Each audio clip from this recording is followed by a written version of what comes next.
I'll answer that, and just to give some background on the book. So the book opens with, 4 or 5 chapters sort of debunking popular myths and also explaining what we should worry about and what we shouldn't worry about, what's science fact, what's science fiction. Second part of the book is really about how humans save nature, what really matters. If we want to protect the natural environment, how do we do that?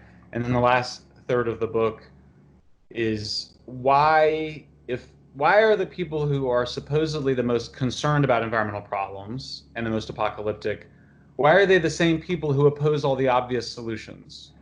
The people who raise fears of famine oppose fertilizer.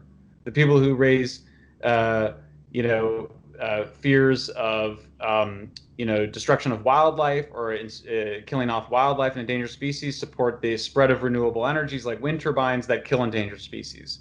And the people who say the climate apocalypse is coming are the same people who oppose the transition from coal to natural gas and to nuclear power. So why is that? That is a big question that obsessed me for the last 10 years.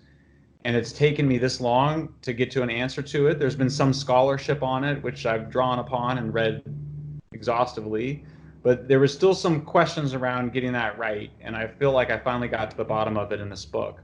So I summarize it. You can summarize in the last 3 chapters: money, power, and religion. And I wanted to, they each have their own chapter because I think each of them is important and significant. And one could argue that it's overdetermined, that each of them explains the phenomena of apocalyptic environmentalism on its own and answers the question I mentioned on its own. But ultimately, I do think that this is a underlying religious motivation. It's driven by an existential anxiety, by which I mean not the anxiety that you're going to be killed, but that you don't know what your life is worth. Like, why bother?